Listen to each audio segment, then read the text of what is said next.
Good evening, नमस्कार सबैजनालाई।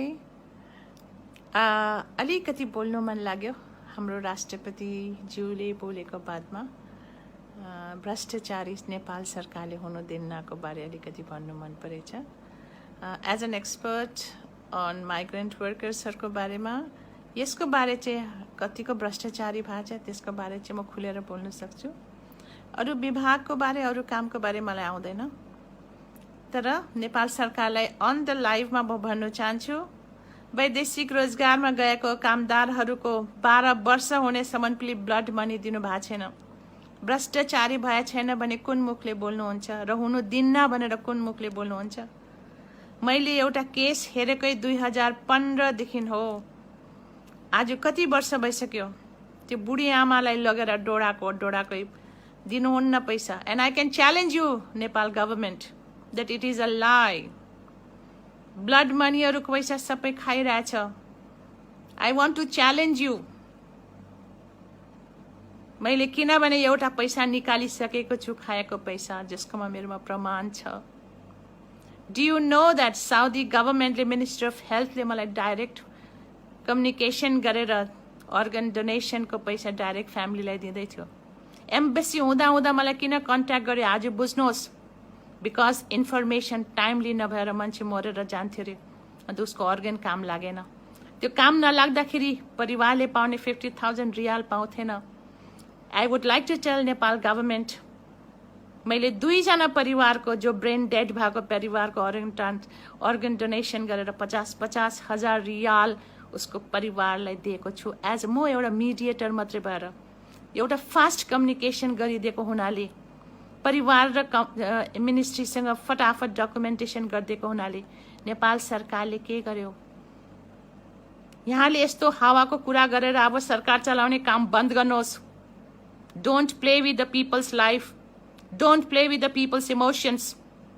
तपाईँहरू धेरै खेल्यो, नौटङ्की नगर्नुहोस्। अब तपाईँहरू कसरी राज्य सत्तामा आयो, त्यो खेलाइची गरेर आयो कि तोप पड्कायो कि बम पड्काएर कि मान्छे मारेर, आई डोन्ट नो, बट अब खेल्नु बन्द गर्नुहोस्। झुटा बोलिरहेछ तपाईँहरू, झुटामाथि झुटा बोलिरहेछ। वैदेशिक रोजगारमा कामदारको यति बिजोक हुँदा तपाईँलाई मतलब छैन। यो मान्छेहरू नेपाली नागरिक होइन, नेपाली नागरिक होइन, वास्ता नगरेको। तपाईँहरू महलमा बस्नु सक्दा यो लगेर झोपडीमा राख्नु सकेन, जङ्गलमा पनि राख्नु सकेन। धेरै खेल्नु नगर्नुहोस्, अत्याचार भइसक्यो। जब जनताको सीमाको सहनेको सीमाको बाँध टुट्छ, तपाईँको सिंहदरबारको वल बलियो हुन्छ त्यो दिन, न तपाईँको बलुवाटारको पर्खाल बलियो होला। र तपाईँको आर्मी, सेना, पुलिस कतिजना मान्छे छ त्यो हिसाब निकाल्नु। नेपाली जनतालाई पुरा थाहा छ त्यो पनि कतिजना छ भन्ने कुरा। जब जनता उठ्छ नि, कस्ता कस्ता राजा बादशाहहरू त सिद्धियो भने तपाईँहरू यति भ्रष्टाचारी गर्नुभएको छ र उल्टा पनि नचाहिँदो कुराहरू बोलिरहनुहुन्छ। मलाई चित्त बुझेन यस्तो कुरा। अझै पनि मेरोमा, आज म दुबईमा छु, धेरैवटा मेरो प्रमाण छ मेरो मान्छे कामदारहरूलाई कस्तो समस्या पाइरहेकोमा, हेरेको छ या हेरेको छैन भन्ने कुरा। I will come with the data, प्रमाणको साथमा निकाल्छु। नेपाल सरकार, I would like to tell you, झुटामा मान्छेलाई नौटङ्की नगराउनुहोस्। You are not the only person who knows everything. सबै हामीलाई पनि थाहा छ तपाईँहरूको काम। जो अब त इन्फर्मेसन सबै जनतालाई भन्ने छु, म सबै इन्फर्मेसन जनतालाई सेयर गर्ने छु। तपाईँहरूलाई सहेर बसे। आज 2015 देखि आजसम्म एउटा बुढी आमा मर्नु आँटेछ, उसको छोराको ब्लड मनी बम ब्लास्ट भएर मरेको पैसा दिनु सक्नु भएको छैन। त्यस्तो त कति छ। You have been playing. नेपालीको लाइफसँग धेरै खेल्यो, अब नखेल्नुहोस्। तपाईँहरूको तमझम पनि देख्यो। राजा हटाएर तपाईँहरू त्यो राजाको जस्तै जीवन बिताउनुको लागि राजा हटाएको हो, आफ्नो स्वार्थको लागि, आफ्नो शाखा सन्तान बनाउनु लागि। एउटा गरिब देशको जनता संसारभरि लाचार बिचली परेको छ। तपाईँहरूको तमझम, तपाईँहरू कुन चाहिँ शाही खानदानको मान्छे हो त्यस्तो तमझमको साथमा गर्नु पर्थ्यो? नेपाली जनतालाई औकात सबैको थाहा छ। यति बेला त एटलिस्ट संवेदनशील भएर पनि काम गरिदिनुहोस्। मान्छेको इमोसनलाई पनि ध्यान दिनुहोस्, मान्छेको स्थितिलाई पनि ध्यान दिनुहोस्, what they are going through. तपाईँलाई केही मतलब छैन भने जनताले देखाउँछ। यति साह्रो बलियो पनि नहुनुहोस्। 3/4 मेजोरिटीको सरकार भनेको दम्म पनि नदेखाउनुहोस्। त्यो जनताले दिएको पावर हो, आफ्नो बाउबाजेबाट ल्याएर आएको होइन। त्यो सम्पत्तिको राजालाई त लखेट्यो भने लखेट्ने आफै हेरो होइन, थाहा छ त कसरी लखेट्यो भन्ने कुरा। कामदारको समस्या आजसम्म हल गरेको छैन। त्यत्रो खर्च तमझम गर्नुभन्दा कामदारलाई ल्याउनु सक्दैन? कामदारलाई विदेशबाट ल्याउनु पर्ने पैसाको हिसाब गर्नुहुन्छ। तपाईँले भ्रष्टाचारी गरेको पैसाको हिसाब हामी जनताले गर्छु नि त, त्यो त गर्छु नि त। आज कामदारलाई आफ्नो देशमा ल्याउनुको लागि तपाईँले हिसाब गर्नु पर्यो होइन, पैसाको कति पैसा लाग्छ, कति पैसा लाग्छ। यत्रो साह्रो भ्रष्टाचारी गरेको पैसाको हिसाब हामी पनि गर्छ। अब इनफ इज इनफ। कामदारलाई तुरन्तै भन्दा तुरन्तै लानुहोस्। यहाँनिर धेरै समस्या छ कामदारको। नौटङ्की नाटक नगर्नु, जङ्गलमा लगेर राख्नुहोस्, तम्बुमा राख्नुहोस्। उनीहरूको रेमिटेन्सले देश चलिएछ। 30% or 35% or 40% GDP कन्ट्रिब्युट गर्ने मान्छेहरूलाई ल्याउनु नसक्ने भनेको तपाईँलाई लाज छैन? Shameless people. Thank you so much. Good evening, नमस्कार सबैजनालाई। अलिकति बोल्नु मन लाग्यो हाम्रो राष्ट्रपतिज्यूले बोलेको बादमा। भ्रष्टाचारी नेपाल सरकारले हुनु दिन्नको बारे अलिकति भन्नु मन परेछ।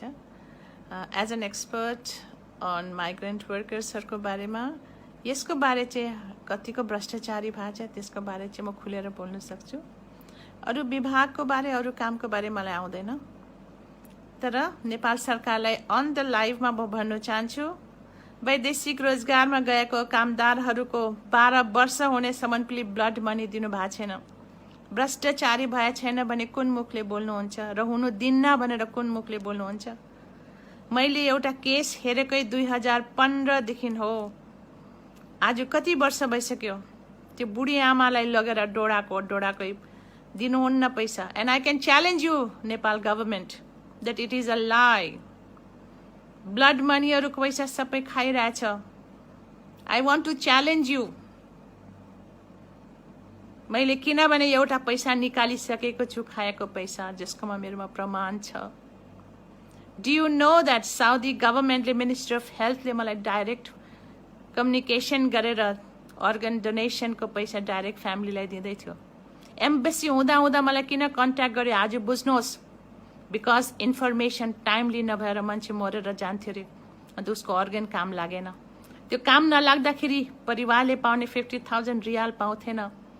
I would like to tell Nepal government, मैले 2जना परिवारको जो ब्रेन डेड भएको परिवारको अर्गन डोनेसन गरेर 50-50 हजार रियाल उसको परिवारलाई दिएको छु। एज म एउटा मिडिएटर मात्रै भएर एउटा फास्ट कम्युनिकेसन गरिदिएको हुनाले, परिवार र मिनिस्ट्रीसँग फटाफट डकुमेन्टेसन गरिदिएको हुनाले नेपाल सरकारले के गर्यो? यहाँले यस्तो हावाको कुरा गरेर अब सरकार चलाउने काम बन्द गर्नुहोस्। Don't play with the people's life, don't play with the people's emotions. तपाईँहरू धेरै खेल्यो, नौटङ्की नगर्नुहोस्। अब तपाईँहरू कसरी राज्य सत्तामा आयो, त्यो खेलाइची गरेर आयो कि तोप पड्कायो कि बम पड्काएर कि मान्छे मारेर, आई डोन्ट नो, बट अब खेल्नु बन्द गर्नुहोस्। झुटा बोलिरहेछ तपाईँहरू, झुटामाथि झुटा बोलिरहेछ। वैदेशिक रोजगारमा कामदारको यति बिजोक हुँदा तपाईँलाई मतलब छैन। यो मान्छेहरू नेपाली नागरिक होइन, नेपाली नागरिक होइन, वास्ता नगरेको। तपाईँहरू महलमा बस्नु सक्दा यो लगेर झोपडीमा राख्नु सकेन, जङ्गलमा पनि राख्नु सकेन। धेरै खेल्नु नगर्नुहोस्, अत्याचार भइसक्यो।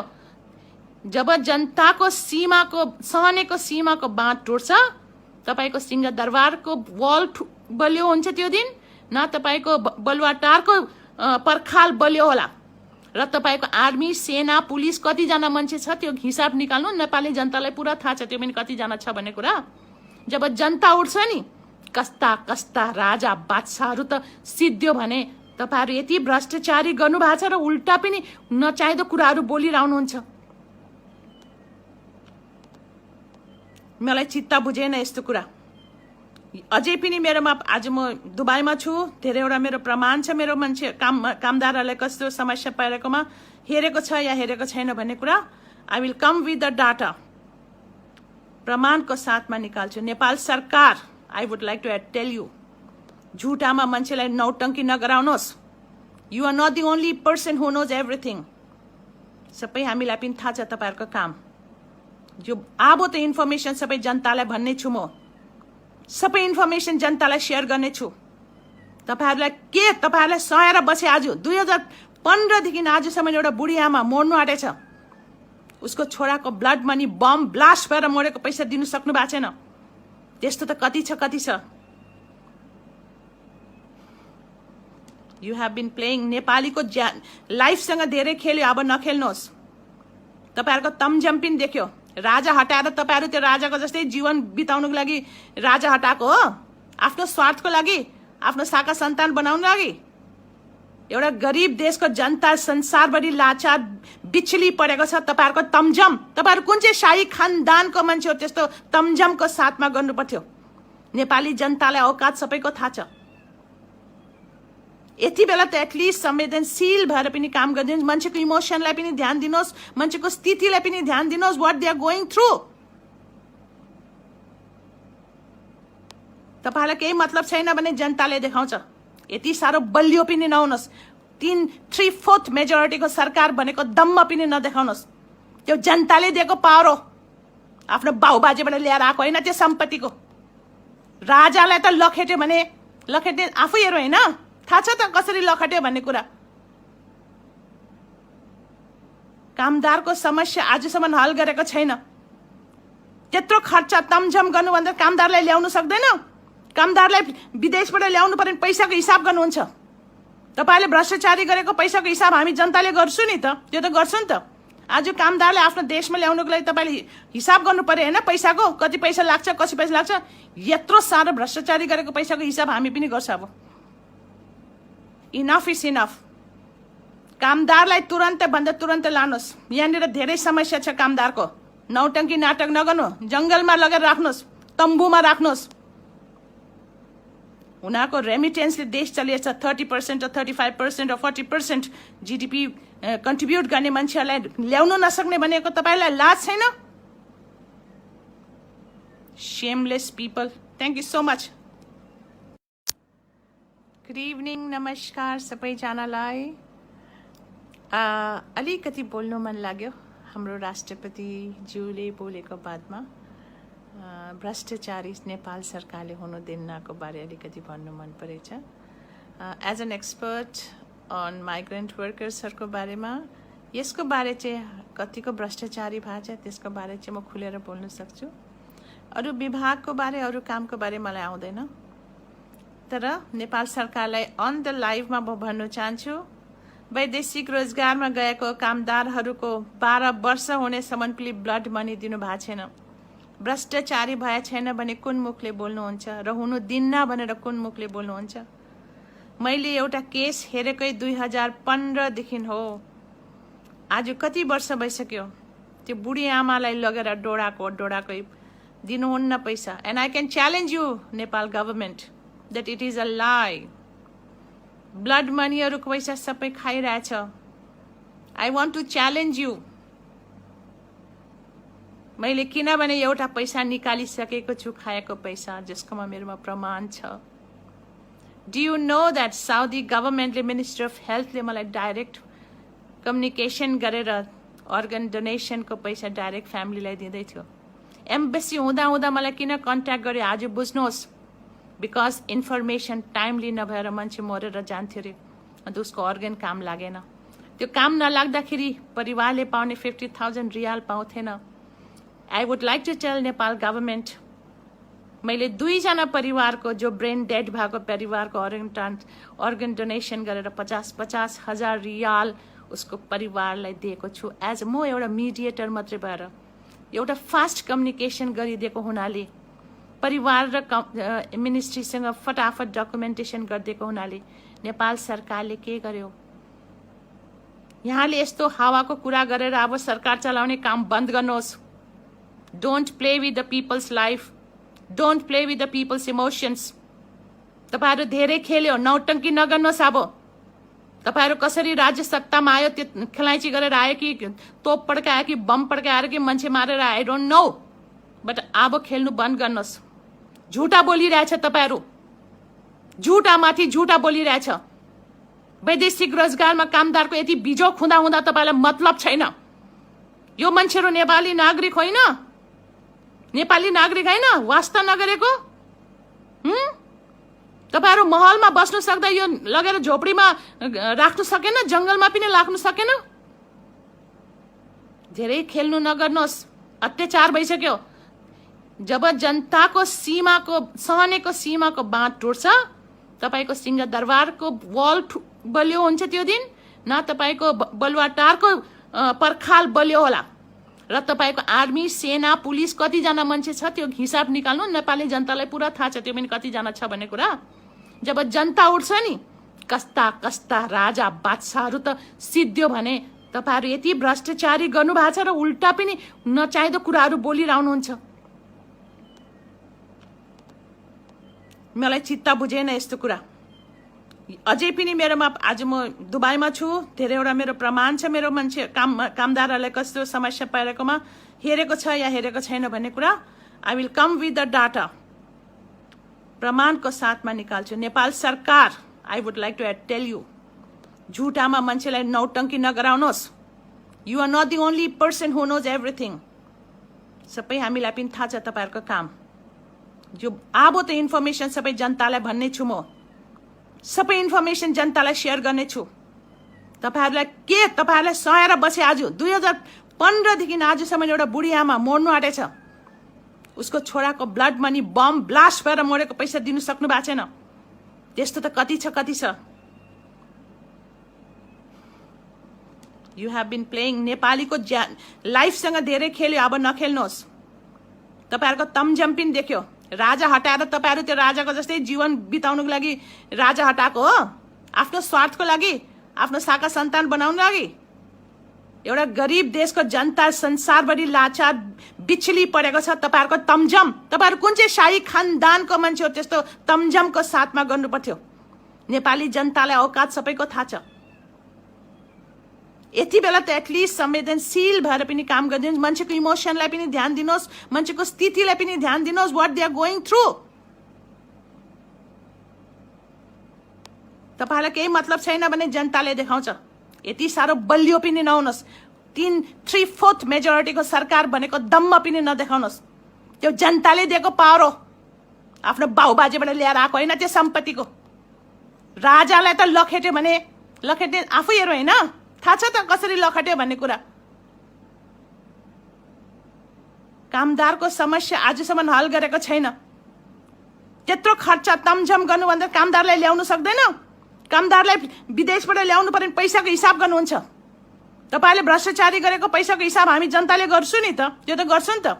आज कामदारलाई आफ्नो देशमा ल्याउनुको लागि तपाईँले हिसाब गर्नु पर्यो होइन, पैसाको कति पैसा लाग्छ, कति पैसा लाग्छ। यत्रो साह्रो भ्रष्टाचारी गरेको पैसाको हिसाब हामी पनि गर्छ। अब इनफ इज इनफ। कामदारलाई तुरन्त भन्दा तुरन्त लानुहोस्। यहाँनिर धेरै समस्या छ कामदारको। नौटङ्की नाटक नगर्नु, जङ्गलमा लगेर राख्नुहोस्, तम्बुमा राख्नुहोस्। उनीहरूको रेमिटेन्सले देश चलिएछ। 30% or 35% or 40% GDP कन्ट्रिब्युट गर्ने मान्छेहरूलाई ल्याउनु नसक्ने भनेको तपाईँलाई लाज छैन? Shameless people. Thank you so much.